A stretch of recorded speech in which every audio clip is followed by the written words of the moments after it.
பேர் சொல்லுங்க, எங்க இருந்து பேசுறீங்க? மேம் நான் நாமக்கல்ல இருந்து ரேகா பேசுறேங்க மேம். சரிங்கம்மா, உங்களுக்கான சந்தேகங்களை மருத்துவர்கிட்ட தெளிவா தொடர்ந்து கேளுங்க. வணக்கம்மா. ஹலோ வணக்கம்மா. மேம் நான் நாமக்கல்ல இருந்து சுரேகா பேசுறேங்க மேம். சொல்லுங்கம்மா. மேம் எனக்கு வந்து 2 பெண் குழந்தைங்க மேம்.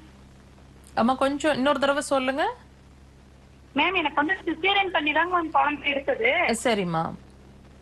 எனக்கு அந்த ஆபரேஷன் பண்ணதுல இருந்து மேம் இப்ப ஆபரேஷன் பண்ணி இந்த ஃபேமிலி பிளானிங் பண்ணிருக்கேன். ம் ஃபேமிலி பிளானிங் பண்ணிருக்கேங்க மேம். ம் அந்த ஃபேமிலி பிளானிங் பண்ணது வந்து எனக்கு வந்து இப்போ 1 வருஷம் ஆகுது. ம் அந்த 1 வருஷம் அளவாவே வந்து பாத்தீங்கன்னா நமக்கு இந்த அடிவயிறு மட்டும் மேம் ரொம்ப அந்த பீரியட்ஸ் ஆகிற டைம்ல மட்டும் எரிச்சல் எடுத்துக்குதுங்க மேம். ம் அது எதனாலங்க மேம் அந்த மாதிரி? நானும் ஹாஸ்பிட்டல்ல ஸ்கேன் பண்ணி கூட பாத்துட்டோம். அந்த ஒரு 6 நாளைக்கு மட்டும் அந்த மாதிரி இருக்குங்க மேம். நீங்க உங்க ரிப்போர்ட்ஸ் எடுத்துட்டு